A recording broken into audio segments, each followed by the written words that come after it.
Welcome to Purrfect Takes. I'm your host, Stephen Patton, joined by my co host and dear friend, Jacob LaQuire. It's kind of crazy that this all started about a year ago, and it started with The Pick Is In, and that is the title of this week's episode. It's a little bit of a throwback, and we get to cover the draft once again. And it'll be interesting to kind of see our mock draft exercises, people were higher on, lower on in this year's draft and go from there. A lot of content this week for you guys. Yeah, it definitely is a throwback. Speaking of throwbacks, our beer of the week is one that we've had a couple times before. Cheerwine L. Cheerwine has a nice, comforting taste, and draft season's always a comforting time for most people, unless you are super stressed out and you like a certain prospect a ton, and you're worried about him not getting there. But for everybody else, it's pretty comforting, and I think this is going to be a good week for all fans, even fans like us who don't have a first round pick. I think it's going to be a good weekend. Everybody's going to add people who are going to help their team next season, which is always a good thing to have, good thing to see. And we are a Panthers pod, and we have a tiny, like the teensiest bit of Panthers news. After we recorded last week, we got one more reported 30 visit. It's running back Jason McClellan from Alabama. He obviously did his best work when Bryce Young was the signal caller 2 years ago, so that could be maybe a UDFA or a round seven target that we might look at. But other than that, our 30 visits were signed, sealed, and delivered. We talked about all of them. We have the thread on our Perfect Takes Twitter page with a little bit of info about each one. So we're all wrapped up there, and it's draft season. It's time to get into it. It is. It is. We're a couple days out. So, first round starts this Thursday. Second and third round will be Friday. And then the remaining rounds, 4 through 7, will be on Saturday. And it's going to be exciting, like you said. I think this time of year, like if YouTube were to kind of like reveal kind of the stats of different sports accounts, and what I mean by sports accounts are the YouTubers that are posting like college highlight tapes, because it's like those highlight reels get watched so much after the draft because you have all these fans going, who did we draft? And then they get hyped about the upside. And that's why we've talked about a lot of these prospects is they kind of have a feel for who they really are rather than just who they could be maxed out. And so, been really glad to have this series. And like you said, we're going to get into it around the NFL. Very little bit of news, just like we did with the Panther section. In this case, Zach Wilson got traded from the Jets to the Broncos for just a late round pick swap. So, going rate for backup quarterbacks these days are typically day three picks. Yeah, and it's interesting, right? Because we saw Justin Fields get traded this offseason along with Kenny Pickett, different draft class, but saw them. Trey Lance, I believe, was before last season, right? Yeah. Um, to the Cowboys. And then Mac Jones, who was also in that class, got traded to the Jags, I believe, right when free agency started or right around there. So, four out of the five first round QB picks from the 2021 draft have been traded not even 4 years into their career now. The only one that remains is Trevor Lawrence, the number one pick at the time. I think he's shown the most promise out of all of them. And we'll see what the future holds for him. We talked about maybe him getting an extension soon last week, so we'll have to see there. But I think it's interesting because excuse me, this is another draft class where the QBs at the top are being hyped up. We know that one is going to be a phenom. He's been mocked as the number one pick for the past couple years now, kind of like Trevor Lawrence was. We know who that is. We'll get to that when we do our mock drafts in a second. But then we also have a couple other guys who are in the mix for two or three. Maybe teams trade up for one of them. Maybe another guy might go later, who in JJ McCarthy. And then there's even a couple other guys who this week their agents have been putting in the work, talking about them being first round picks, a couple of Pac 12 QBs. So we'll see, and we'll see how each of us have the draft playing out here in just a second. Just want to go over a couple of rules before we get into it. These are predictive mocks from both of us. So this isn't what we would do. What I would do is have Marvin Harrison Jr. fall to 33, but that's not realistic. We can't really rig the draft in the Panthers' favor as much as I would like it to happen. We're going to go over the picks in groups of five. Kind of, I think that's a nice round number, so we can go through the picks, talk about the guys we like there, stuff like that. We'll get into the teams that don't have a first round pick. So that's the Panthers at 33, the Houston Texans, who just revealed some interesting new uniforms today at 42, and the Cleveland Browns at 55, who are still reaping the consequences of the Watson trade. I do believe this is the last pick that they owe. So next year they'll be on a fresh slate for the draft. But other than that, and we will need to explain our trades if we have any trades. They need to be reasonable, right? It can't be like the Chiefs trade 32 for pick three to get Marvin Harrison Jr. That's not reasonable. So with that out of the way, I think we should get into our mock drafts. This is what I've been waiting for the past couple of months. I love breaking down prospects and stuff like that, but this is really what I've been waiting for, and I'm excited to get into it. It should be a lot of fun. My top five are, I think, the staple of most like mock drafts you see, and I want you to say yours first. But it's three quarterbacks off the board, two wide receivers, nothing too crazy. As we get close to the draft season, everybody has quarterbacks going with like the first five picks of the draft, and it never works out that way. So I don't think this year is any different. But at number one, I think we're both in agreement. It's Caleb Williams, right? Yeah, like I alluded to, he's like this not generation because Lawrence was only 3 years ago, but he's like this little era's Trevor Lawrence. He's been hallmarked to be the heir apparent to whatever team he goes to, and he's going to the Bears. I don't think anything's going to change there, but with the rest of my top five. This number two is going to be the controversial one. I think there's a lot of speculation right now, but I have the Washington Commanders taking Drake May, QB from North Carolina. Number three, I do have a trade. I don't know if New England's in a position to go all in yet for a QB, so I have Minnesota jumping up. They'll give 11 and 23 and whatever else they need to make it work, but I have them moving up to take Jaden Daniels. Four, I have Arizona, no trade. I think they stay and take the star and Marvin Harrison Jr. And at five, this is where we're going to differ. I have the Los Angeles Chargers selecting Joe Alt, who I have as the number one offensive lineman in the draft. So Williams, May, Jaden Daniels, Marvin Harrison Jr., Joe Alt. Okay. I like that top five. I'm not so sure about the Joe Alt pick. It feels like the Bengals situation a couple years back when it was Jamar Chase or Penny Sewell, and the meme came true in the Super Bowl. But I think Chase was a big reason why they got to the Super Bowl. So with that in mind, my top five actually is very similar to yours, and I want to be very honest with the audience. Me and Jacob did these mocks separately. I adjusted some things today. And my top three are Caleb Williams, Drake May to Washington. I think a lot of the Jaden Daniels smoke just isn't true. They were really impressed with Drake May at his pro day. And I think the tape speaks for itself. So then at three, I do have the Patriots trading out of that and Minnesota trading up. They trade this year's 11 and 23, and I believe next year's first to get the deal done. New England moves back, and I'll talk about their pick when we get to pick 11 and 23. But at four, Arizona takes Marvin Harrison Jr. I think it makes too much sense, especially with how they have Kyler Murray locked up in the long term. They've done a lot to rebuild the O line recently. They have some interesting pieces already in the wide receiver room. I think this is just a surefire pick for that franchise. And then I have Malik Neighbors going to the Los Angeles Chargers. So that's where I think we differ the most is that Joe Alt, Malik Neighbors kind of pick to the Chargers. Why do you have Joe Alt going to Los Angeles? Well, you bring up the Bengals meme from a couple years ago, and I'll say that the one difference is this is Jim Harbaugh making the decisions, not Zach Taylor, right, is the coach of the Bengals. Zach Yep. Taylor, I believe, was in his second year as a coach ever at the time. He was one of those young McVay associates that got hired. But Jim Harbaugh's been around the block, and I don't think he would have taken a job if he knew that he couldn't do it his way. And his way is really building it in the trenches. And I know they have strong young O line pieces there, and Rashawn Slater and Zion Johnson, who they drafted a couple years ago. But Herbert is still getting battered. And the number one thing for me, for them, is that if Herbert is the guy, and I think we all think he has to stay upright. And this is a receiver heavy draft. And I think they're going to be able to get a guy at 37 or 38, whatever their second round pick is there, that can contribute early. I think they bite on it, get the best O lineman that they can.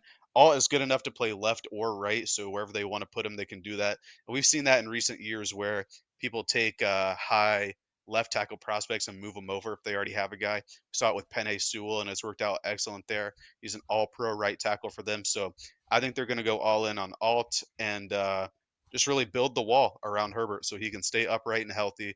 Because that's really what is the number one thing for them to be successful throughout the whole season is Herbert being healthy. Yeah, no, I like that. I felt like they locked down their left tackle situation when they drafted Slater a couple years ago. They've invested pretty decent capital in terms of the interior offensive line. With John Harbaugh coming over, they brought Greg Roman and Gus Edwards and Hayden Hurst and They signed obviously J.K. Bradley Dobbins as Bozeman. well. Yeah, So and a lot of former Ravens flavor there. so, and that's what we're expecting to see. But it seems like the Ravens front office, because that's Joe Hortz, their GM now, came from the Ravens front office. He is like of the mindset of I think that Eric DeCosta, Ozzie Newsome, of understanding like premium positions, and we just saw the Ravens last year take Zay Flowers in the first round, and I think he's not nearly the prospect that Neighbors is coming out. Zay Flowers just, and he was my favorite wide receiver in last year's class. I think there's a tier above. And when you can add a playmaker like that with Justin Herbert, like it changes everything. And I feel like there are other tackles that may fall to that second round pick or a guard that would be perfect to add to that team. But I think they already have so many pieces on that offensive line that I really think what'll help Herbert is having somebody he can get the ball out quick to.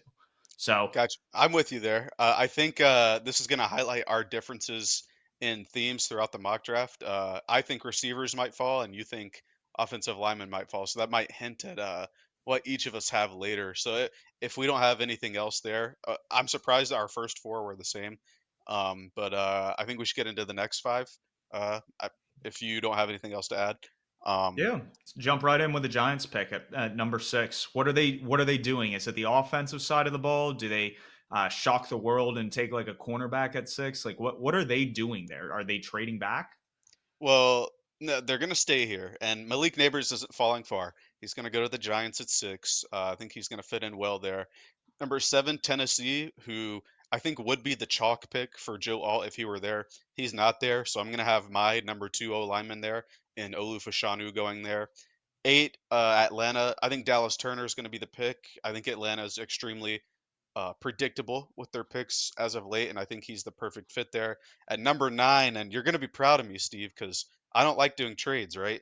But now I'm going to do trades. So at number 9, I have Chicago trading down, trading With the back, Bills? not with the Bills, no. Uh, this is for a quarterback. This is for J.J. McCarthy, and I have them Oh, trading with the Las Vegas Raiders, who, if you look at the normal draft board, they're right behind Minnesota and Denver, right? We already have Minnesota move up, and Denver's a division rival. And so, in order to get a QB, they're going to have to jump Denver. I have them and Chicago swapping picks, and they'll probably throw in next year's first and a third this year. So I have Las Vegas moving up to get JJ McCarthy. And at pick number 10, that leaves the Jets in an interesting spot because top two tackles are gone for me. But there's a guy that's going to fall to him, and that's Rome Odunze to pair with Garrett Wilson, who won Offensive Rookie of the Year a couple years ago. It's going to be a good, strong receiver tandem for both Rodgers this year and for the future going forward with whoever their young QB or next QB is going to be because Rodgers isn't going to be around forever. He's, I believe, 41 years old, coming off of an Achilles tear on the MetLife turf. So I think the next QB is going to need weapons. So I went with Odunze there. okay. Not a bad way to round out the top 10. I think Rome will go in the top 10, whether teams trading up to get him or he's just taken by one of the teams there. So at 6, because Neighbors is off the board, and I like Neighbors to New York. It gives off Odell to New York. Odell played at LSU, and he was a huge hit in front of the Giants fans. So I definitely like that one, but I have Brock Bowers going there.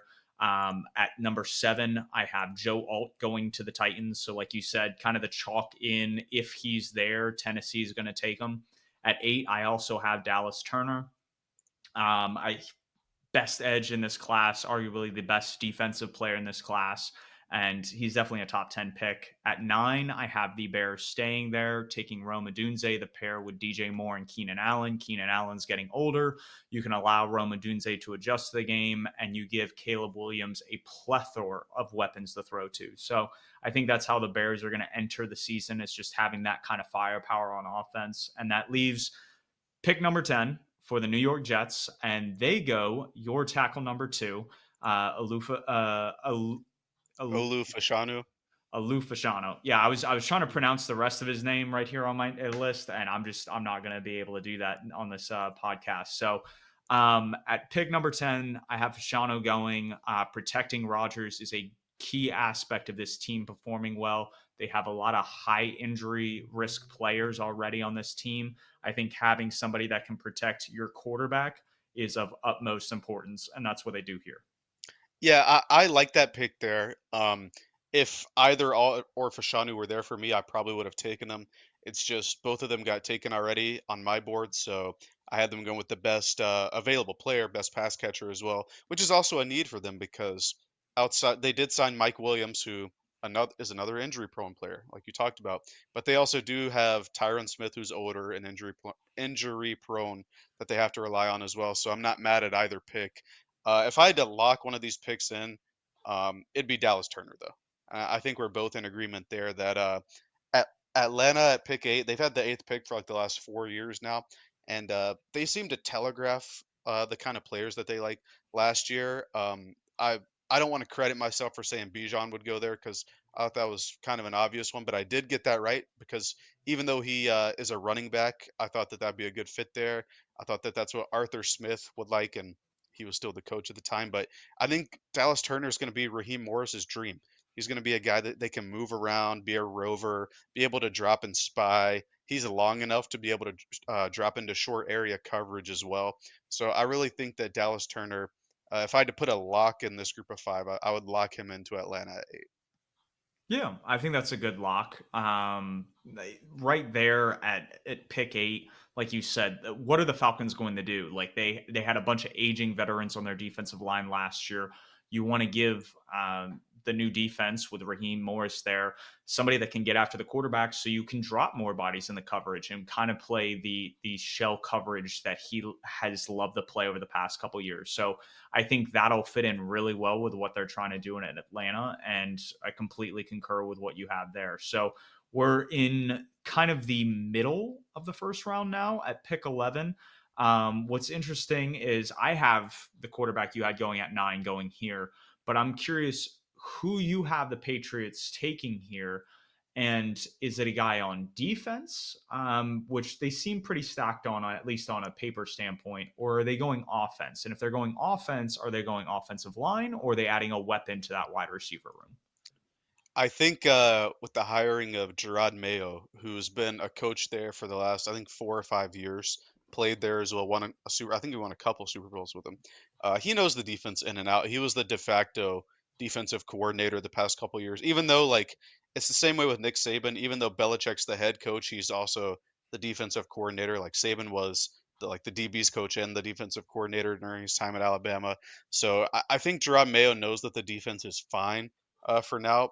The defense was actually decent last year, despite the losses of Christian Gonzalez, who had a phenomenal like 3 or 4 week stretch to start his rookie year, and Matthew Judon as well, their best pass rusher. So I think the defense is fine there, but I think this is where the picks start to become less chalky. Like it just becomes more of what I think good fits are and stuff like that. So I'm going to have Troy Fautanu, the Washington O lineman, going to the Patriots at 11. I think he's versatile.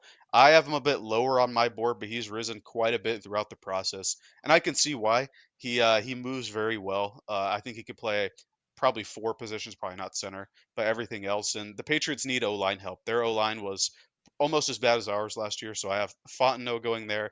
Denver was the hardest pick for me in the entire mock draft. Full transparency, but I have them going Jared Verse. I think the defensive pass rush was a bit lackluster last year, and I think that they could use the juice there. 13, this is Chicago because I had Las Vegas trading up, and this is a guy that I think Eberflus is probably foaming over. He would probably take him at pick 9 if he were staying at 9 in this mock draft, but that's Byron Murphy, the Texas interior defensive lineman. You talked about Dallas Turner being the best defensive player in the class. I think he is, but Byron Murphy, he could also be considered that as well. 14, I have Talize Fuanga to New Orleans. They desperately have a right tackle need now with Ryan Ramchek's status up in the air. I think he'll fit in seamlessly from Oregon State. And 15, Indianapolis. This is where I have Brock Bowers going. I think Steichen coming from Philly knows what they can do with tight ends with 12 personnel, 13 personnel sets. And I like Jelani Woods. I liked his potential coming out of the draft a few years ago, but Bowers is the real deal. Uh, if you pay attention to our daily prospect tweets that we do, he's coming up tomorrow because I think he's the second best player in the draft. But I have him falling to 15 because he's a tight end. Even though if you called him a receiver, he could get away with being called a wide receiver. He's a big slot. I've seen a hmm lot of analysts He's try to comp him as that kind of role, and that changes. I think the value of him as a player. he's like if you made Cooper Cup a little taller and 249 pounds and kept his speed. Like Yeah, that's how I think of him. So you no, can see and why I'm that high on him. it's a good comparison to have. I think he's a great player. That's why I have him going to the Giants at 6. Like obviously they trade for Darren Waller, but we've talked about it on this And podcast. Offenses are trying to go to 12 personnel. Brian Dable came from New England initially when they had the two tight end sets back in the early 2010s. If he can have both those guys healthy out in the field, that's giving Daniel Jones security blanket, and their wide receiver room is dynamic enough. I feel like they can add some more talent on day 2, day 3, and be fine in terms of that grouping. Yeah, I'm with you there. I like it there. Darren Waller, I believe, is retiring as well, so I think that's a good fit there at New York. But I just think that and there's there's a guy for Underdog Fantasy who pointed this out recently. He got a lot of crap for it, but he was right. Um, at like as far as raw scores and athletic testing goes, no position translates better with or correlates better with athletic testing than tight ends. And because Bowers wasn't able to test, even though we all know he's athletic, I'm not saying he's not athletic, but because he doesn't have those testing numbers, it might push him down a couple people's boards or a couple teams' boards. I think that's going to happen despite his talent, and that's why I have him sliding all the way to 15. But I could see him going top 10 as well, because, as like I said, I think he's the second best player in the draft. But what's your 11 through 15, and then we can kind of go back and forth there. Yeah, absolutely. And in my mock draft 3.0, I did have Bowers to the Colts at 15. So I think that's a great landing spot as well. Shane Steichen can use him. But 11 through 15, no trades here. JJ McCarthy goes to New England at pick 11. Another Michigan quarterback comes into New England. Will it be the same outcome? We won't know until the season gets going and if McCarthy does land in New England. But that's kind of where I see the fit. I think there's some nostalgia there, and they're going to play on that. And JJ McCarthy gives off the Will Levis vibes. He is a guy that could very easily go in the top 10, and he's a guy that could slip out of the first round. And it just depends on how people have him graded on their board. If they see what some of these analysts are seeing, it just depends. Byron Murphy, I'm going at 12. I think he's just too good of a defensive player to pass up here if I'm the Broncos. I understand Leitu Latu's there, Jared Verse is there. But for me, Byron Murphy offers so much more upside. I feel like as an interior defensive lineman that can play the 3 tech, get a lot of pressure that way. We've seen guys like Aaron Donald and Chris Jones wreck the game. That's the vibes I get with Byron Murphy. So I think he's a great fit in Denver. Terrion Arnold, I have at 13. He's been mocked there quite a bit. I think he fits in well with kind of that coaching staff and that mentality they're looking to have. I don't know if it necessarily blends with Tom Telesco's drafting style. So we're going to see how that meshes and who has kind of more control or say over player and personnel. I don't think Antonio Pierce, as the head coach, has all that much to say since he was just the interim and before that had very little coaching experience. So he may be just relinquishing the Telesco.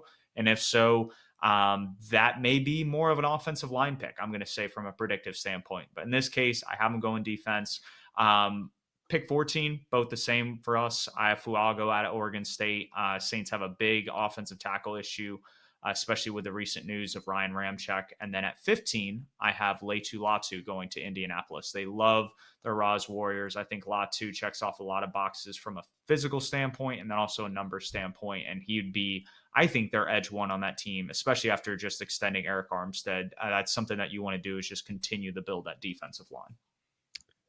All right, I can see where all of your picks are coming from. I had Terry Arnold to the Raiders as well when I first was sitting down doing the mock draft exercise, but he's definitely a Raider player. Like when I think of the Raiders, I think of a guy like that.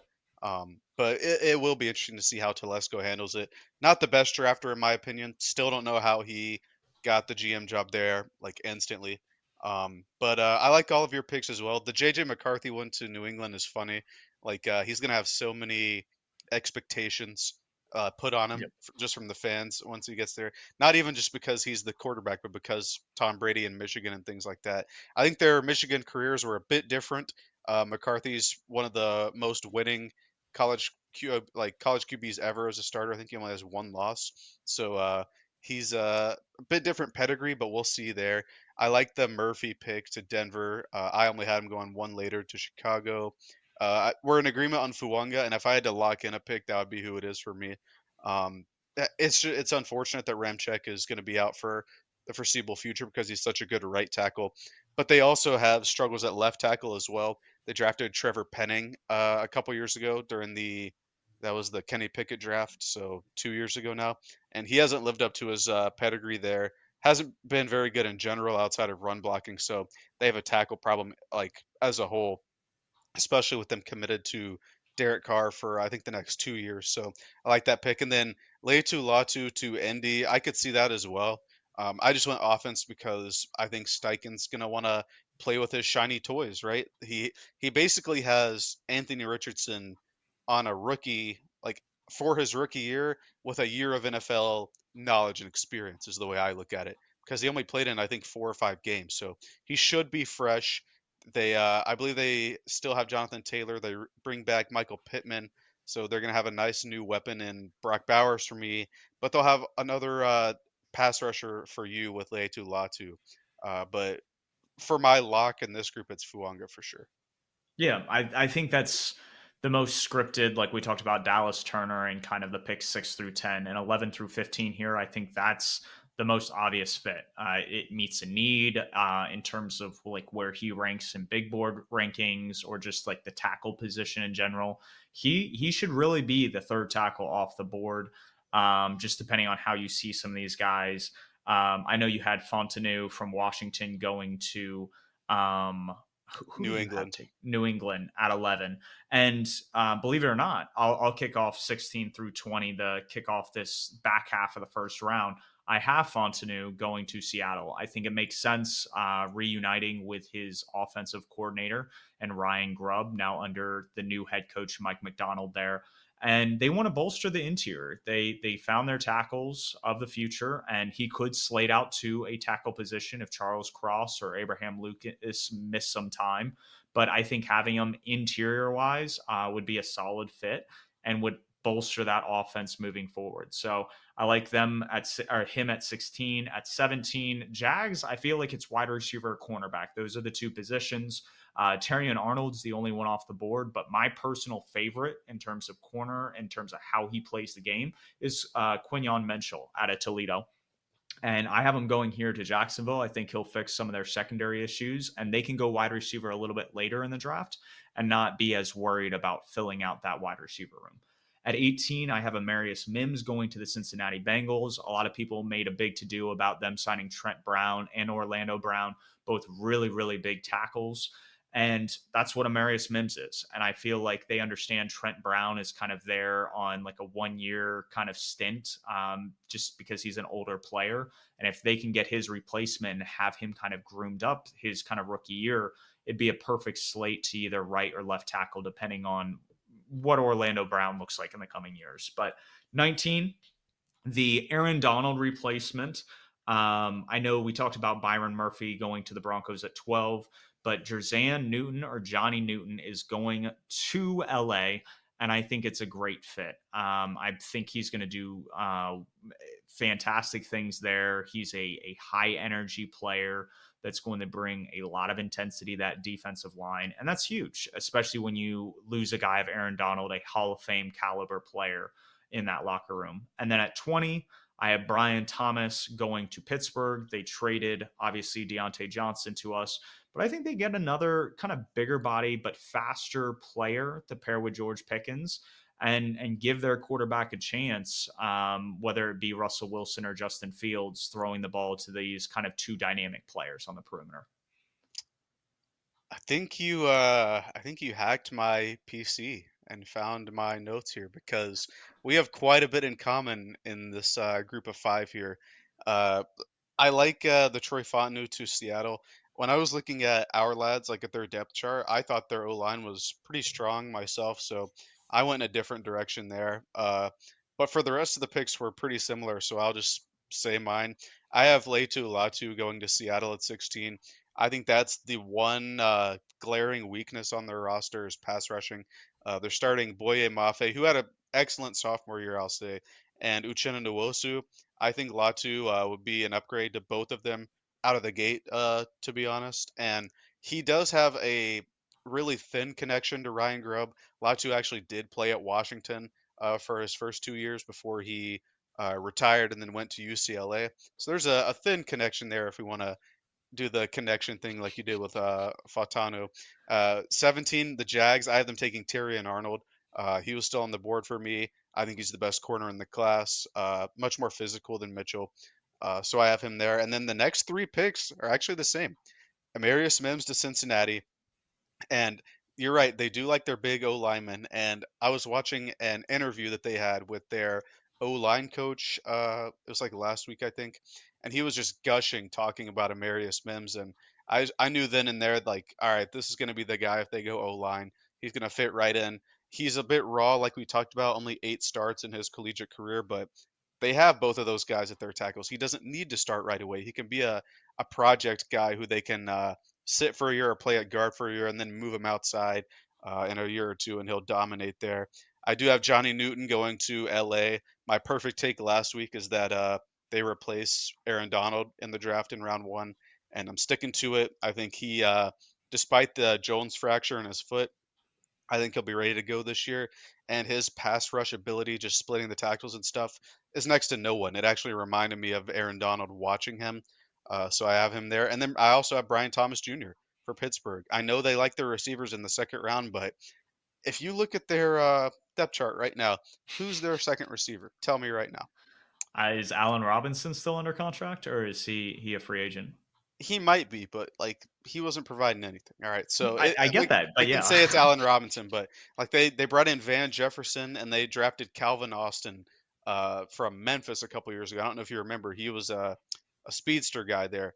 I was a lot lower on him than where he got drafted, and he hasn't done much since then.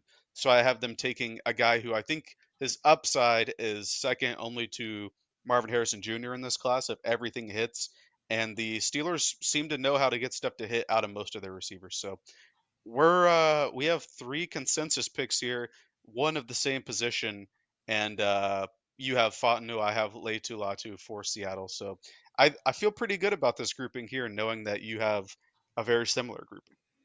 Yeah, I think it's very apparent what these teams' needs are and how those front offices approach the draft, what positions they prioritize. And the Bengals, it makes so much sense. Like you said, their offensive line coach is gushing about him. Maybe they do go a Brian Thomas Jr. and try to trade T. Higgins or let him play on the franchise tag and then let him walk. I don't know exactly how that's all going to look. But Brian Thomas to Pittsburgh, what I like about that is Arthur Smith's offense is probably going to feature a lot of two tight end sets with Pat Fryermuth and Darnell Washington.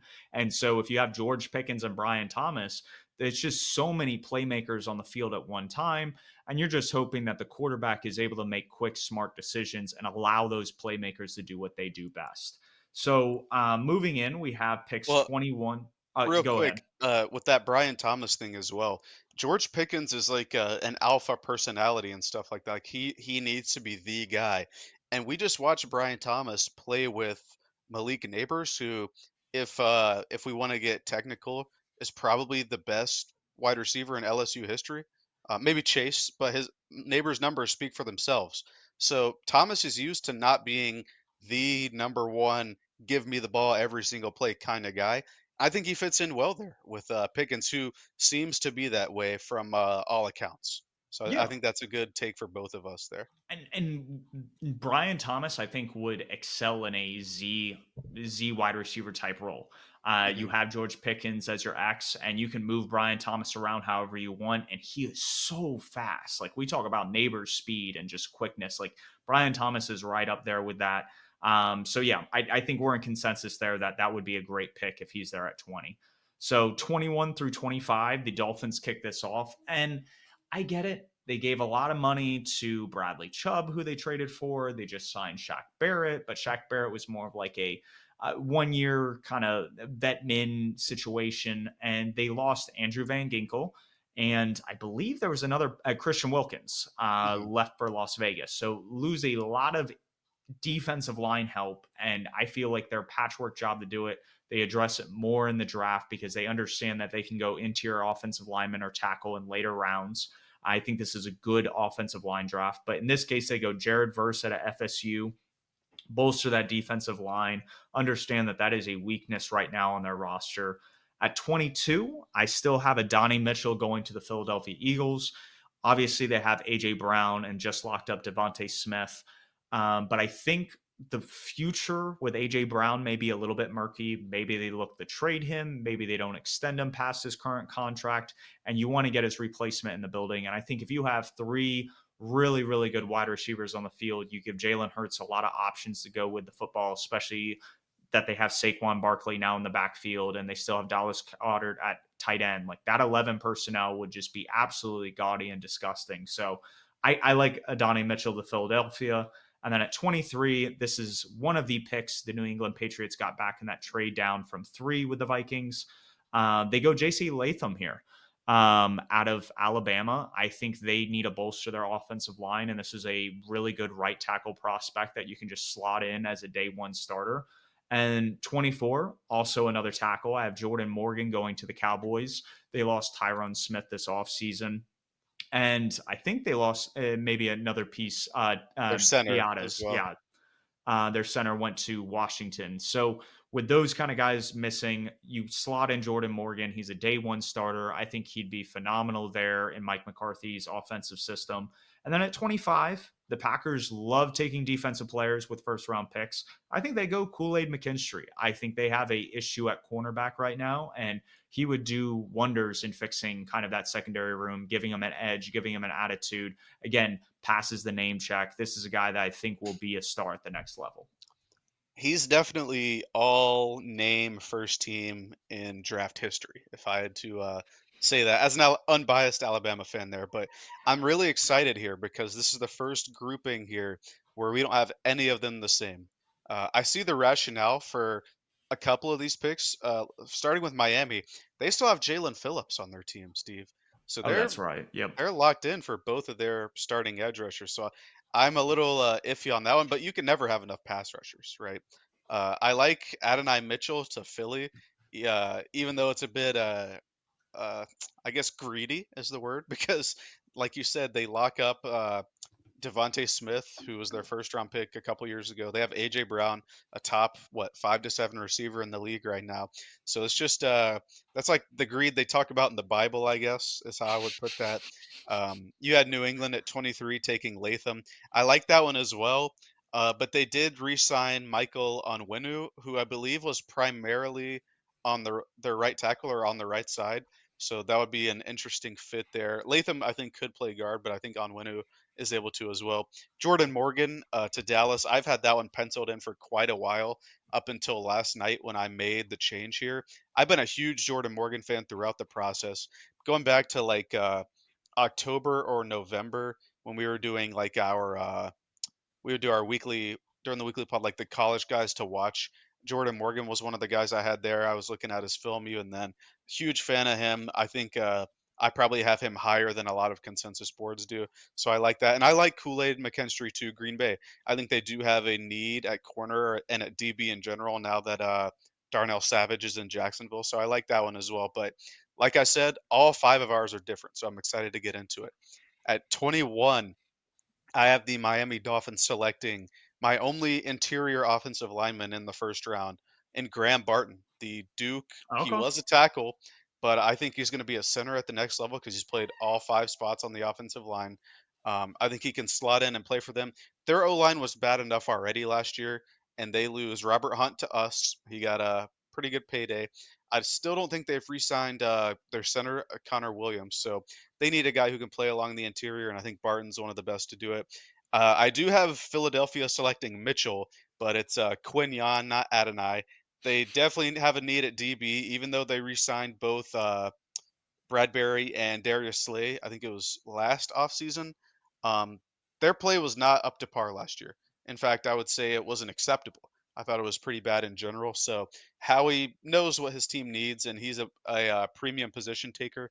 I think he's going to go corner there at 23. And you're going to be proud of me again because I'm doing another trade. This was New England's pick, right? That they got You have from New Minnesota. England trading back twice. This is I interesting. do, Okay. I do, because like I said, they are far from a complete team, and I think that I think the new it's not new ownership, but the new brain trust I think realizes that. All right, I think the worst thing for them to do would be to take Drake May, Jaden Daniels, JJ McCarthy, and throw them behind what amounts to probably the worst offense in the NFL right now. And I don't think they have the capital to make up for that. They certainly didn't make up for it in free agency. I think they had a very subpar free agency, at least on the offensive side of the ball. So I think that they're still a work in progress. So I have them trading back with the Kansas City Chiefs, who, when you look at their roster, have a sneaky amount of glaring needs. And obviously, receiver's the big one, right? Because Rashee Rice is probably going to miss some time with his speeding and wreck charges, and they're saying there's some marijuana in the car. I don't know what's happening there, so he's going to miss some time, and the rest of their receivers stink. All right, I think that's a nice way to put it. And Travis Kelsey's getting a bit older. Um, but I'm not taking a receiver here because what the most important thing about them is, and this is what happened when they lost their only Super Bowl with Mahomes, they need tackles, and they don't have a starting left tackle right now. So I have them taking Jordan Morgan, jumping in front of Dallas to get this guy because I think we can all expect, and you and I both expected it, that Dallas might take Morgan because I think he's the best left tackle available. I have them trading up to take him. So that leaves Dallas at 24, and this is something you and I talked about last week, how I think Dallas has done kind of like New England, a very poor job in free agency for a team that's, quote, all in. In fact, Jerry Jones said they're fine with their free agency, that they're all in today in an interview, he and his son, Stephen Jones. I don't know what that's about, but I think they have quite a few holes to fill, one of them being receiver, long term receiver, too. So this is where I have the fastest guy in combine history, Xavier Worthy, going. I think him and CD Lamb would be a very, very dynamic duo with Ferguson in the middle. I still think they're going to need to address running back, but I think they seem to be in on Jonathan Brooks maybe in the second round. So this is where Worthy slides for me. Like you were talking about pre-recording, the combine speedster record breakers don't seem to make it out of the first round. We see John Ross, I believe he went ninth right to Cincinnati. Henry Yep. Ruggs goes 11 to, I think that was their first year as Vegas. Jameson Williams, the Lions trade up to 12 to get him. And while I'm not sure Worthy is on the level of any of those players, he still has the speed that you can't teach. That's the one thing you can't teach, right? Is speed. That's one of the reasons Tyreek Hill is so valuable. And I think that Dallas is going to be able to take advantage of it, especially in a year where Mike McCarthy and Dak Prescott are both in the last year of their deal, so they need uh, difference makers. They need to be able to put up points and score to be able to stay in games and stuff. And that's where I have Worthy going. Lastly, Green Bay here. They do have a need at DB, but I think they also have a need at tackle with Bakhtiari moving on, and even with us signing their swing tackle Yash Nyman, who had a good bit of snaps for them the past couple years. This is where I have J.C. Latham going. I think he's a day one starter at right tackle. Yeah, no, JC Latham is like this year's Darnell Wright. He is really a right tackle. I looked at our lads for some reason, and it must have been last offseason, but Wenahu I thought was slated at right guard. So I Okay. thought that would bolster their right tack or their Yeah, right side. and I But can see it too Who because they is the can. right tackle? Well, I think they can move either of them inside if they need to, right? That's not a problem in the modern NFL, right? You take the player and move them. Like I talked about with Joe Wall and Penei Sewell, right? If you like the player that much, take him and move him. And so Yeah. I think it works regardless. Yeah, yeah. It was one of those things that I had to do a little bit of research while you were talking about picks 21 through 25. I like Graham Barton to Miami. I think Jackson Powers Johnson, before some of the reports came out that NFL teams weren't as high as him as other analysts that were kind of viewing his film. So Graham Barton there makes a lot of sense. They have a lot of interior offensive line needs. They just lost Robert Hunt in free agency to Carolina. And it wasn't a great offensive line to begin with either. So great pick. Philadelphia, I know you talked about kind of the pick being greedy there, but I think Adonai Mitchell makes a lot more sense. And the only reason is because there is uncertainty at kind of that position group. And if for some reason Jalen Hurts doesn't work out, if you have all that talent, you can plug in like at this rate, like a Michael Penix on day two, kind of like what you did with Jalen Hurts or even a Bo Nix, and they're probably going to be able to produce with just that much talent around them. So I think Howie Roseman being smart and just making sure that his offense has a lot of go-go juice, especially with all the talent they have on the defensive line, and addressing corner with this deep corner class in rounds 2 and 3 makes a whole lot more sense. And I'm publishing a study tomorrow or Thursday morning about the draft. I'm not super high on cornerbacks. I am super high on Quinyon Mitchell.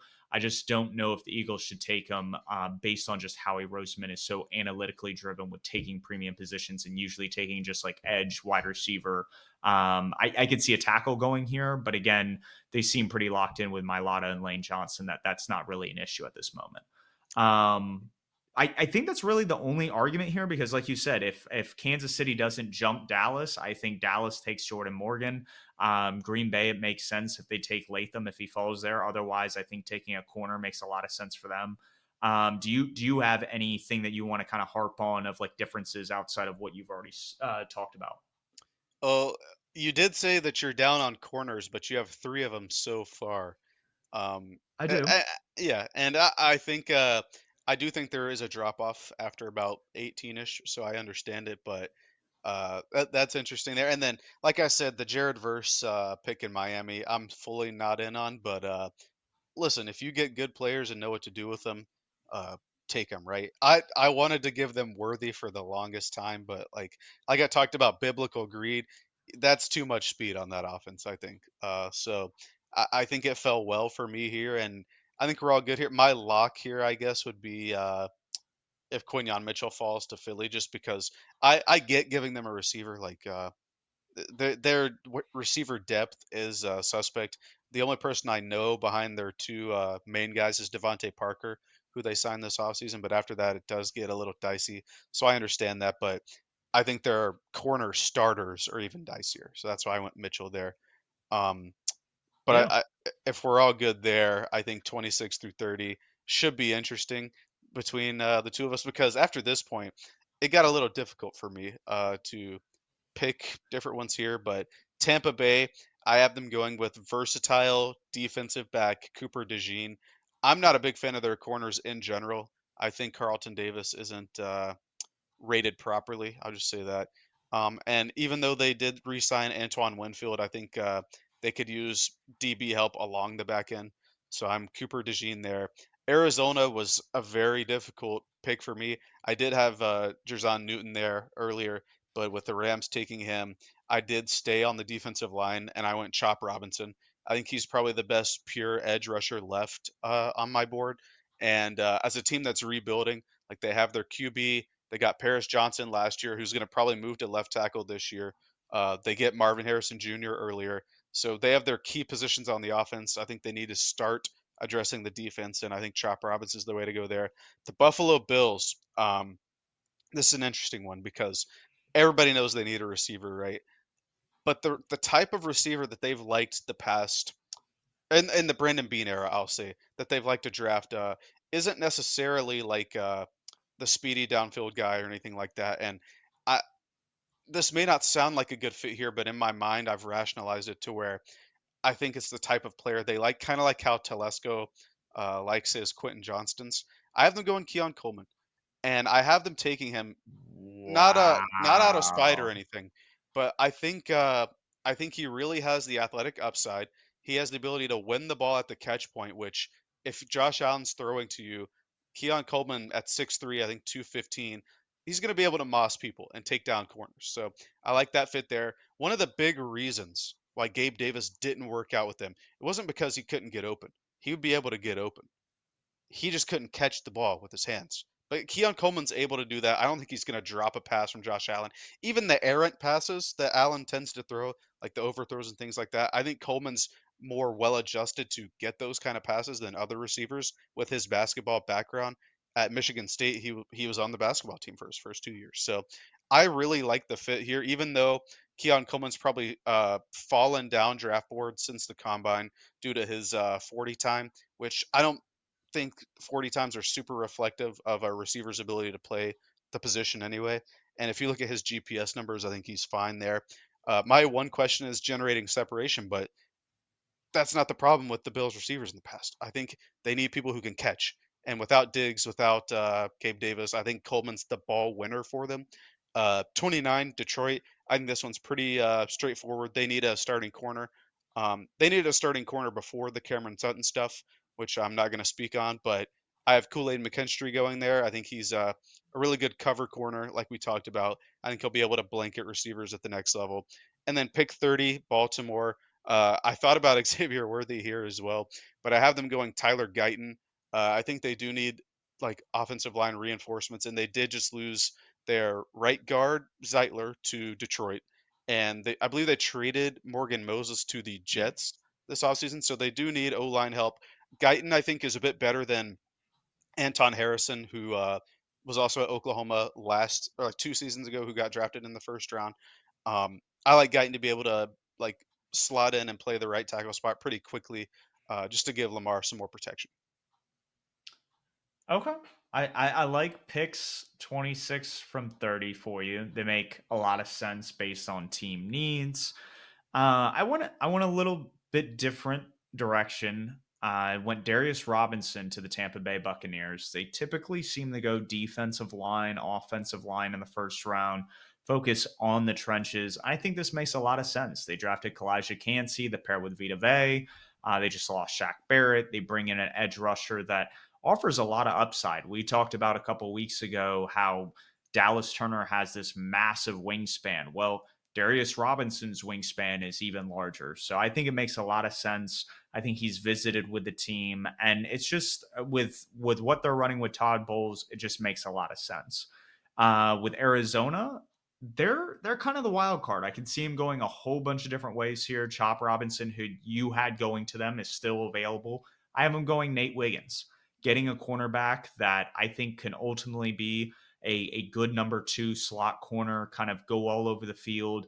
I think he can get bullied, like we talked about in the cornerbacks episode, but still offers a lot of high upside. And then a guy that you had going to the Buccaneers, I have Cooper DeJean going to the Buffalo Bills. I think they have a lot of issues with losing their two safeties this past offseason and just having reinforcements on that back secondary for Sean McDermott to work with. I think this is a deep enough wide receiver class that they'll get their guy in round two and be happy with getting a guy there and then maybe in the later rounds. Detroit, Graham Barton is still on the board for me. I know you had him going to Miami, and he may even go higher. He's very high on a lot of people's boards across the NFL. And I think he slots in perfectly in Detroit. I know they signed Kevin Zeitler, but to continue bolstering that offensive line and making sure it's a true sticking point in terms of just being an unstoppable force in Ben Johnson's offense is a key part of what they do. Baltimore, I have them actually taking Chop Robinson. I feel like with Jadeveon Clowney going, them extending Matabuke, you want to have a guy that can get off the edge and generate a lot of pressure. And this is a guy that checks those boxes. I think he's a great fit in Baltimore. I definitely understand the Tyler Guyton draft slot here. I have him going a pick later, but it would make complete sense for Guyton to go to Baltimore since they did, like you said, lost Zeitler and Morgan Moses in the same offseason. Gotcha. I'm with you. I like 4 out of 5 of your picks here, like a lot. The only one that I'm questionable on is Detroit with Graham Barton. I think he wouldn't even sniff being a starter on their O line as it currently stands. They have one of the better, if not, in my opinion, the best O lines across the board in the NFL. And for me, like these, let's say let's say like Dallas down through the rest of the first round, a lot of these teams are going to be like perennial playoff contenders. I think you need a guy that can contribute earlier at these picks, and I'm not sure Barton's able to do that now, but I don't know about Zeitler's deal. Maybe it's a 1 year deal or something. And they did lose Jonah Jackson to free agency this past year, so this could be a guy that in a year could step up and fill that role. He's that talented. But I like Darius Robinson to Tampa Bay. I think when we did our edge rusher episode, that was like a fit that I had looked at, be like, that'd be a good fit next to Vita Vea and Kalijah Cansey. So I like that. Nate Wiggins, I see that as well. Like, obviously, premium position. I think his ball skills are probably the best in the class. He is just on the smaller end there. So I do have concerns there. Like, against a guy like Keon Coleman. Um, once That was an interesting matchup to watch this season, Coleman versus Wiggins. Wiggins had the better of him, I think, throughout the first three quarters, but Keon Coleman started turning up towards the end of the game there, one in overtime with the that nice one-handed touchdown catch there. I like DeJean to Buffalo. They obviously need safety help. They might need corner help too. Their corner room often was injured the past couple of years, and they lose one of their guys, Dane Jackson, to us. Not a like superstar or anything, but they need the reinforcements there. So I like that. And the Chop Robinson pick I really like for Baltimore because. Like we say, they always pick a receiver at the end of the first round. It seems like David Ajabo, Odafe Owe a couple years ago. So he'll be a guy that can slot in and contribute early, especially with losing Clowney. But they'll probably end up signing like some 40-year-old, right, who's going to get like 8 sacks. They'll sign him in August or something. But I like a lot of your picks there as well. I can see the rationale behind them. Yeah, no, I'm glad we're on the same page. We talk about a lot of team building concepts, what team needs, have throughout this podcast, and obviously off air. But now we're transitioning into the teams that made the Super Bowl and the teams that didn't have a first round pick in this year's draft, or at least not yet. They may trade back up. I don't think the Texans will, but you never know with a team like the Panthers or even the Browns. I saw Um, it real quick. I saw a mock draft from it was a verified account. It was like somebody who worked for her Underdog or PFF or something. I don't know who it was, but they, they had the Texans trading back up to 23, which was their original pick. Like, I, how do you have that happening? Like, there's a reason they gave up their first round pick, but I digress. yeah, no. So It's just a tangent. it's that no, that's very comical. But at pick 31 with the San Francisco 49ers, when you look at their roster, a lot of the holes that they have are, I think, on the offensive line right now. And so I think they go Tyler Guyton. This was a guy, like I said, went a pick right after you had him slotted. And I think he's a good fit for what the 49ers are looking to do. I think he's a little bit of a project compared to guys like Jordan Morgan or some of the other premier tackles we've discussed already. And that's why he's here at pick 31. So at pick 32, I do have the Chiefs getting help at a position of need. In this case, it isn't tackle. Or no, you had him. Who did you have him taking at pick 23? Jordan Jordan Morgan. Morgan's, yeah, Yeah. going tackle. So filling that position of need, I have him filling a wide receiver position of need. They not only drafted Sky Moore a couple years ago, they traded for Kadarius Toney last offseason or 2 years ago now. That's crazy to think about. But they like those shiftier guys that can work in space, and so it makes a lot of sense where they had a top 30 visit with the team.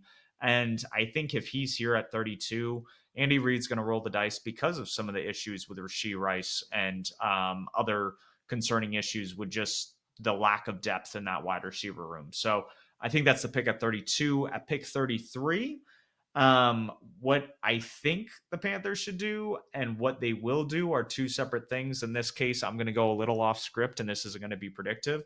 I would want us to take Lad McConkey at 33. That's a guy where if Deontay Johnson, like the reports came out today, that he's going to primarily be the X, Get a guy that can move all over the field, and Lad McConkey that can run routes almost perfectly, replace Adam Thielen when his contract expires next year. Just stuff like that. You're thinking about the future and making sure you're bolstering a position of weakness for you last season. So that's what I have at 33. At 42 now, and we are looking at this is the Texans pick, correct? Yes. Awesome. So at pick 42, it's interesting. They kind of bolstered, I feel like, the defensive line. That's not an issue anymore. But with this corner class, I could definitely see them taking like a Lassiter out of Georgia. I know Rakestraw is a little bit higher on consensus boards, but there's some guys there that I think would be a really good fit, especially since it seems like they've addressed the wide receiver position with Tank Dell, Nico Collins, and trading for Stephon Diggs. Maybe if it's an offensive line pick. I would say it'd probably be cornerback and maybe even Tyler Nubin. Actually, you know what? I'll do Tyler Nubin. He falls. He's 36 on consensus boards. He falls to 44, goes to the Texans. And then at 55, we have the Cleveland Browns. Their positions of need. I want to say they had some offensive tackle issues. You I'm trying to think with consensus boards if like it makes sense to take like a Christian Mahogany here, maybe go like a tackle prospect. In this case, got me stumped on this one. You might have to give me a second. At 55, I'm going to have them going a different route than what I've kind of been going on a tangent with. I think they go the Michigan cornerback Mike Sanderstil and bolster the back end. They have a lot of help on the defensive line from last offseason, but if they can get guys that can cover more, I do feel like when their offensive line is healthy, it's one of the best. They have a lot of wide receivers right now in that room. That's not a position of need. And they've invested in the quarterback position. I don't see them necessarily going quarterback here, but maybe a Bo Nix falls and they feel like that's the heir apparent to Deshaun Watson once his contract expires. Gotcha. I like all the picks there. I kind of put you on the spot with the non-first rounders, so sorry about that one. But I like the picks you have there. I think Ladd fits well with any scheme, and I think he'd be a good fit with the Panthers. Tyler Nubin, the Minnesota safety, I think could slot in there and help Houston. Looking at Houston's roster, they don't have a lot of holes. I think this is a pretty good on paper team, so it was hard for me to pick for them as well. And then Mike Sanders still. The Michigan nickel corner to Cleveland, I could see being a good fit as well. I think he's an enforcer, kind of like Mike Hilton for the Cincinnati Bengals, so I could see that. Tyler Guyton, one pick later to San Francisco, I like that as well. I had a similar thought there. And then you have KC picking at 32, right? Xavier Worthy. I think that's a good pick, right? Because look at what happened after their first. No, it wasn't after their Super Bowl win. It was after the Super Bowl loss, I believe, where they took Miko Hardman, right? Or maybe it's after the AFC Championship loss, but they Yeah. take another speedster there. They like their speedster receivers, and if he falls, I could definitely see him being a fit for Andy Reid and his mad scientist stuff he does in the red zone there. I went similar with San Francisco, another tackle. Guyton wasn't there for me, so I went Kingsley Suamatea from BYU. I think that right tackle is definitely the Niners' weakness, and with Trent Williams still there, I think he's gonna Sua Matea, that is, slot in well at right tackle and provide some stability there. Especially with you don't want if Purdy's the guy, you don't want him getting hurt, and they already have weapons galore unless they end up trading Ayuk at some point in the draft or after. So I went tackle there. I have, if you remember, I have New England picking here at 32, and this is where they finally get a quarterback prospect of the future. I have Michael Penix Jr., the Washington quarterback, being the 32nd pick of the NFL draft this year. They snuck in there to get his fifth-year option, or didn't sneak it, they traded back, but they still have that last pick, get his fifth-year option, and I think they don't even have to play him this year because they still have Jacoby Brissett, I believe. Um, Yep. yeah, they brought him back, and I think they can play him if they want, right? They can throw him out there if they want, but I think they can be not luxurious, but they have the luxury of putting him behind a proven starter while they reform their offense to be more to a younger QB's liking. And I think that is gonna that would work out well for them if they went the QB route. Like I don't want JJ McCarthy thrown in there, um, who was a pretty insulated quarterback at Michigan. Like Jaden Daniels was also pretty insulated at LSU and at Arizona State. If you look at the receivers he played with throughout his college career, it's a crazy list. I certainly wouldn't want Drake May there. I think that would be like the worst case scenario. So I think that's a good place for a quarterback to sit a year or something like that. 33, reading the tea leaves and all the news, unless they're doing this to push a receiver down, I think it's going to be Xavier Leggett. Um, if you look at my board, I'm not the highest on him, um, but I can get behind what they're doing there. I think Dave Canales has worked with guys like Metcalf, like Mike Evans, and I'm not comparing Leggett to them, but similar body types, and especially Metcalf, who struggled a bit as a route runner in college. I can see the vision there with Leggett.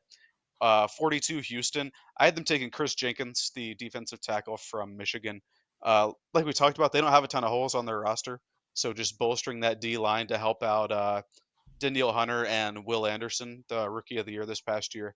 I think that would work out well for them as they make their deep AFC playoff push. And then 55, uh, this we did this exact same exercise last year with the people who don't have first round picks, and I believe the Browns had like pick 56 or something last year, and I picked a linebacker for him, Overshown from Texas. They didn't pick him, and they didn't take any linebackers. Their linebacker room still isn't very good. So I'm going to have them going Edger and Cooper out of Texas A&M.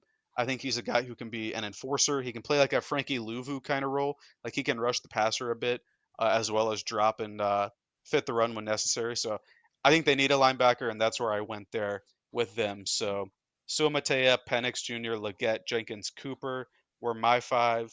We did have one, or no, Tyler Guyton was from 30. But I like all of our picks there. Just looking real quick at our draft, we had nine exactly in common, and in the first round we had 30 of the same prospects. The only differences were you had Darius Robinson and Nate Wiggins. I had Kingsley Suamatea and Michael Penix Jr. Or no, we had, excuse me, we had three differences because I had Keon Coleman as well, and you Yes. had Adonai Mitchell. But other than that, 29 of the same prospects I think is really good. Yeah, and when you look at most consensus boards, mock drafts, a lot of the players taken in the first round are going to overlap. You're probably going to have 20 to 25 on average.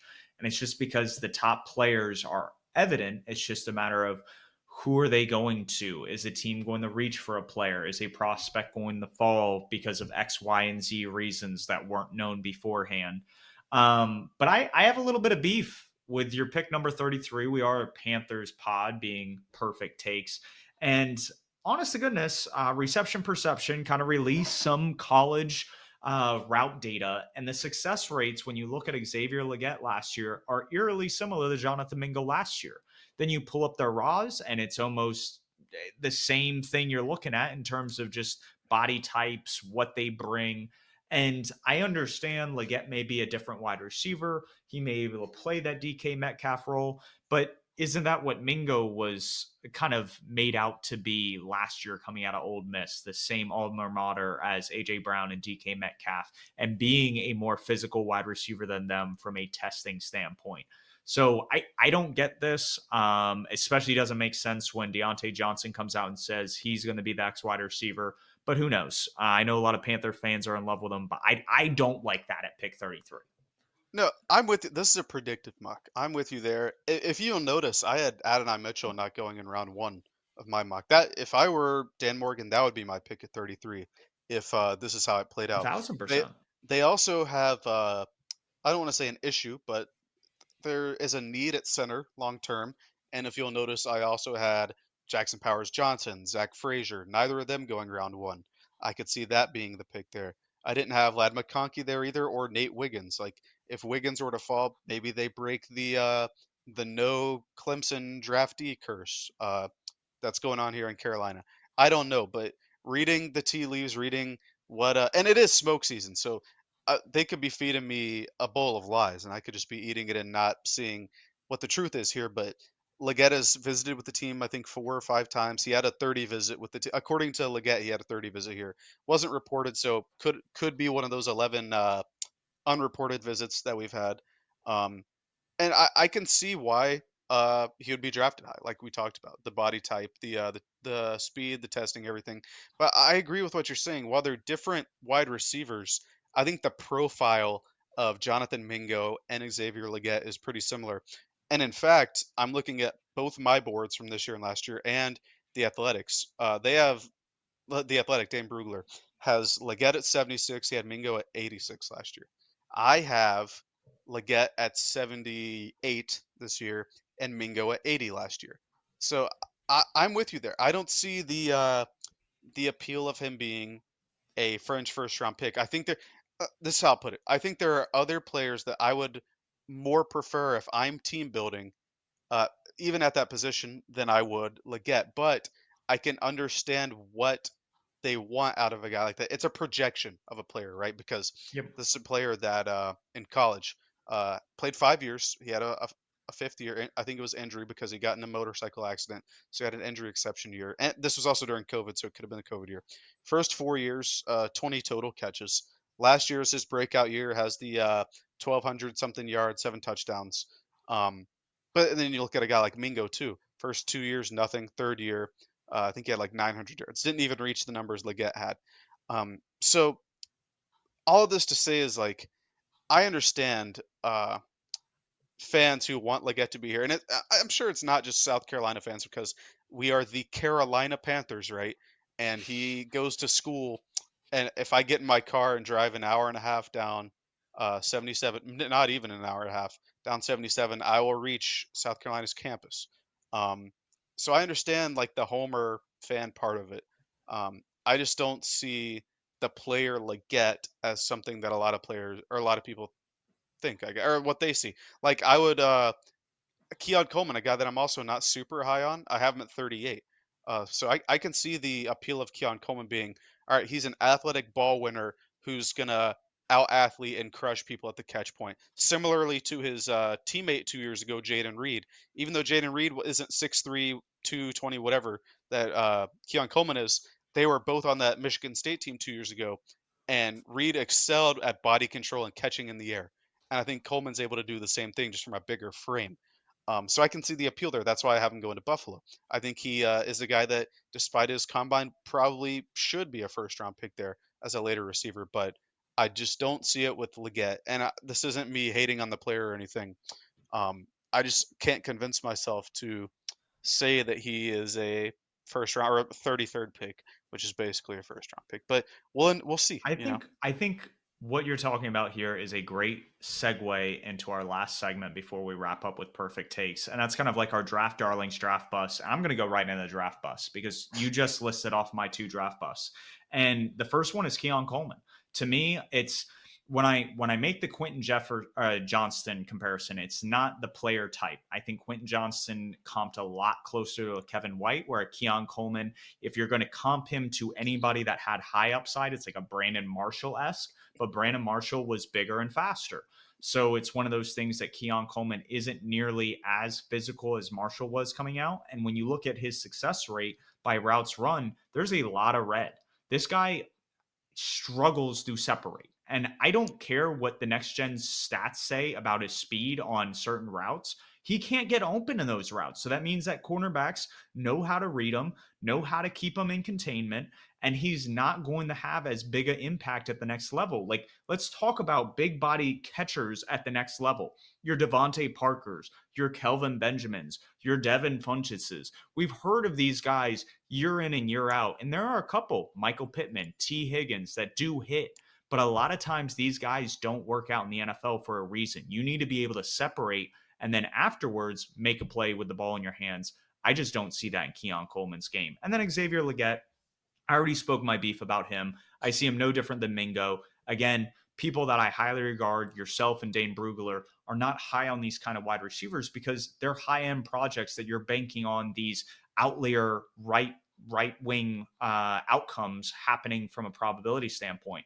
And you think you're getting a DK Metcalf, AJ Brown, when 9 out of 10 times you're not getting those players. So with that being said, those are kind of my draft busts. Who are the guys that a lot of people are high on from a consensus standpoint that you think aren't going to translate as well to the next level? Last thing on Keon Coleman, real quick, is I think the offense they ran at Florida State this year was generationally bad, like the route concepts and stuff like that. But all that aside, he does still struggle to separate. So I see the reticence there because, like I say, my number one thing for receivers is separation. Looking at their translation, because that's what matters the most to me. It doesn't matter if you can out body a DB if you can just get open. That's my philosophy. But at the next level, you don't always get open, so you need athletic guys like that. But that stuff aside, the two guys that I have here aren't as high end. Well, one of them's probably a higher end prospect, but they're both along the defensive line. One is Marshawn Nealand. I don't understand his rise throughout this draft process. Like as an outside linebacker where he's mainly being listed. He's listed at like 262, but he plays a lot slower in my opinion. I think he'd be like a lot serve a lot better like Darius Robinson, like as a odd front defensive end or something like that. I just don't understand his rise. He had low production from a sack standpoint this past season. So I don't see it there. The other one, Mason Smith, an LSU defensive tackle, interior defensive lineman. He had a 30 visit here. He had quite a few 30 visits actually, but maybe it was the LSU scheme. And granted, their defensive coordinator was bad. He got let go this past season, but I wasn't a fan of any of the big three LSU defensive linemen. That's Mason Smith, Mekhi Wingo, Jordan Jefferson. Um, I can see it like as a project, like a taking a guy like in the fourth round to be a big body early in his career before transition, like being a star Latulele early in his career, but as like a fourth rounder, not as a the 14th overall pick wherever we took star. And I've seen him rise up or rise up boards recently to where people like Brugler and other highly respected people have him as like a 50 to 70 guy, whereas I have him as like a 120 plus kind of guy. You know what I mean? So I don't see it with either of them. I think there are other better D line options in this draft, even though I think this is a weak defensive draft in general. Um, but yeah, that's my two there. And then draft darlings, real quick. Ben Sinnott, I've been big on him throughout the process. I had him as tight end two, like in December. He's been my guy. We've talked about him a ton. I would love for him to be here at pick 65 if he's there. And then Jalen Polk, this is a guy you're high on too. When I did my receivers, I had not first round grades, but like top 32 people. And he was one of them there. And I believe he still is on my big board. Yeah, I have him at 27. Just a dog at wide receiver, and there need to be more of those in the league. I mean, if we went Lad McConkey at 33, we went Jalen Polk at 39 and Ben Sinnott at 65, I'd be Yeah, a the new man. offense would be fixed. Yeah, Oh my gosh. And it seems like if I understand like yes, there are center concerns, but you can trade for a center. You can get a center in some of these later rounds and get similar production in terms of like contract value and surplus value as you would with these other positions. So I'm a little hung up on that. I love your draft darlings. The two that I have, I'm just keeping with the wide receiver theme. I feel like I've honed in on kind of how to identify wide receiver prospects, not only coming out of the draft, but also in fantasy. It's a niche I'm trying to get better at. And I've obviously had some misses. I was a little bit higher on Mingo because Steve Smith was, and he was drafted as high as he was. But with that in mind, we talked about Keon Coleman being a big physical wide receiver, but who fails to separate. For me, Adonai Mitchell is a big. I think he's pretty physical from some of the catches we've seen on his highlight reels. He's not as physical. He doesn't have the basketball background that Keon Coleman does, but this is a guy that's just so fluid as a route runner. You saw him get open with teams that went to the college football playoffs with Georgia and this past year with Texas, and him turning up in those big games when the lights are the brightest. And he was on an offense that featured Xavier Worthy, Sanders, Jonathan Brooks, guys that are top 100 picks in this year's draft class. And so to be with those kind of guys, he's not going to get the ball as much. His yards per route run isn't going to be as high, but when you turn on the tape, you can see him separate. You can see the skills just right there.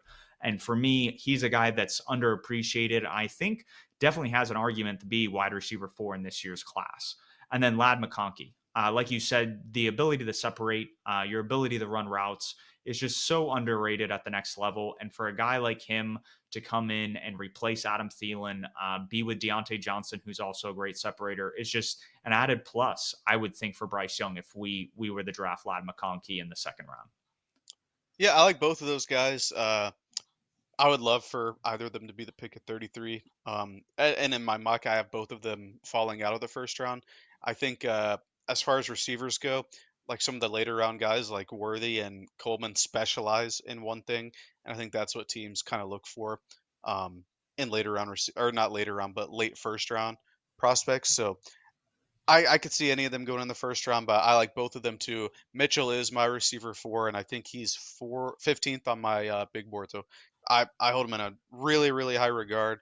Um, but with that in mind, we are well past an hour here, so I think it's perfect takes time.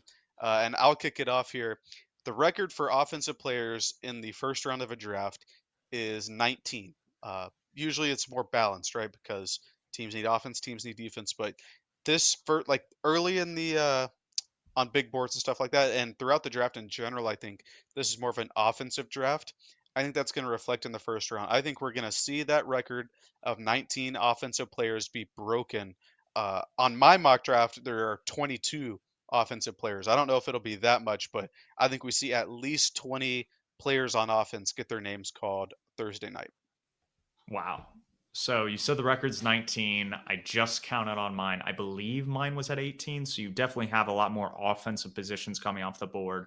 I still think there are some high quality defensive players available, and there will be some teams who prioritize it. So I definitely differentiate from that take, but I think it's bold. I think it's perfect for this week's episode.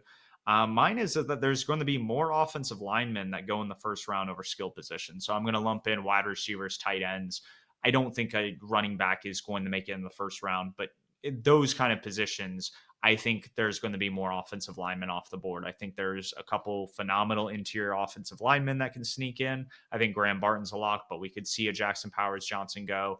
And there's a lot of tackles in this year's class that I think are really, really good, will be viable starters at the next level. So that is my perfect take for this week's episode. We will be doing a couple of I think we may try to host the Twitter space Yeah, after some the post draft, draft stuff. Yeah. some post draft stuff, and that will come after day 3 when we can talk about the full draft class, how we approached it, what it looked like with Dan Morgan and Dave Canales kind of building this roster and filling it out through the draft. So we will keep you guys updated on that. I will be joining a Twitter space, I believe, with Bland and Obi, two Panthers fans you guys might be familiar with in the Twitter space. There will obviously be a lot of Twitter spaces throughout the draft cycle and then stuff to tune into. So, guys to follow, obviously, John Ellis, Ricky Bowbody, those are guys that are going to have a lot of information. That's going to be good from a reporting standpoint. So stay up to date with that. If you guys have any questions, especially with us leading into the draft, shoot them to us at perfect_takes. Otherwise, we'll catch you guys next week.